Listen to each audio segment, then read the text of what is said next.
ఆంధ్రప్రదేశ్ రాజకీయాల్లో అప్పులు, అభివృద్ధి చుట్టూ జరుగుతున్నటువంటి చర్చ ఇప్పుడు సరికొత్త మలుపు తిరిగింది. ఒకప్పుడు తాము అధికారంలో లేనప్పుడు చెప్పిన మాటలకి, ఇప్పుడు అధికార కుర్చీలో కూర్చున్న తర్వాత చేస్తున్న పనులకి పొంతన లేకుండా పోతుందని వైసీపీ వైపు నుంచి విమర్శలు బలంగా వినిపిస్తున్నాయి.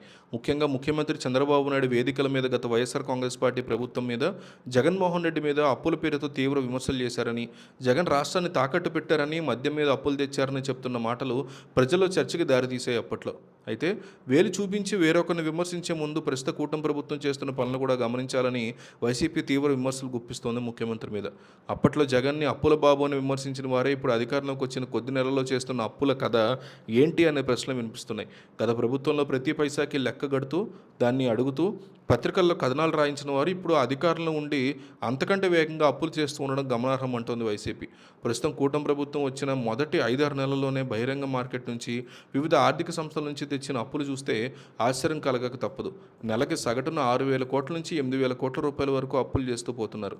అసలు బడ్జెట్ ప్రవేశపెట్టడానికి వెనకాడుతూ కేవలం తాత్కాలిక అవసరాల కోసం ఆర్బీఐ దగ్గర సెక్యూరిటీలను తాకట్టు పెట్టి వేల కోట్లు సేకరిస్తున్నారు. కేంద్రం నుంచి నిధులు వస్తున్నాయని చెప్తున్నప్పటికీ ప్రతి నెల బాండ్లు ఎందుకు వేలం వేస్తున్నారో, కొత్త అప్పుల కోసం బ్యాంకుల చుట్టూ ఎందుకు తిరుగుతున్నారో అర్థం కాని పరిస్థితి అని వైసీపీ సోషల్ మీడియా ప్రభుత్వం మీద మండిపడుతోంది.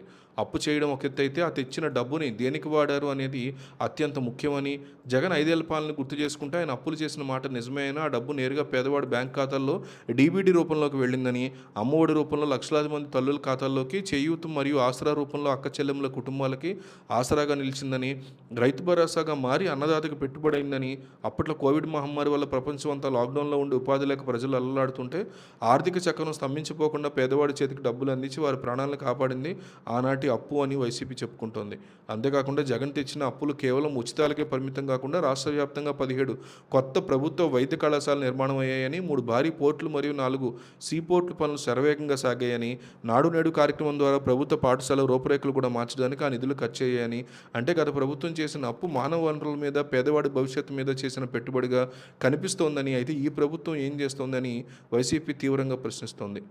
ఈరోజు 3 ప్రాంతాలను అభివృద్ధి చేస్తామని చెప్తూనే విశాఖపట్నంలో డేటా సెంటర్ల పరిస్థితి ఏంటో చెప్పట్లేదని, భోగాపురం ఎయిర్పోర్ట్ పనుల వేగవంతం ఎందుకు తగ్గిందో, రాయలసీమ సాగునీటి ప్రాజెక్టులు ఎందుకు గాలికి వదిలేశారో అర్థం కావట్లేదని వైసీపీ ఆరోపిస్తోంది.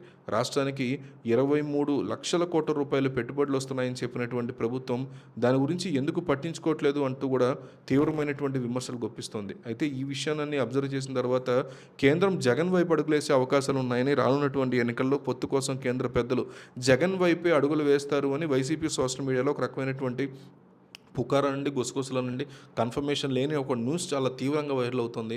ఇవన్నీ కేంద్రం కూడా ఇలాగే ఫీల్ అవుతూ ఉంటే వైసీపీ ఫీల్ అవుతున్నట్టుగా కేంద్రం అడుగులు జగన్ వైపు పడితే ఏం జరుగుతుంది అనేది వేచి చూడాలి.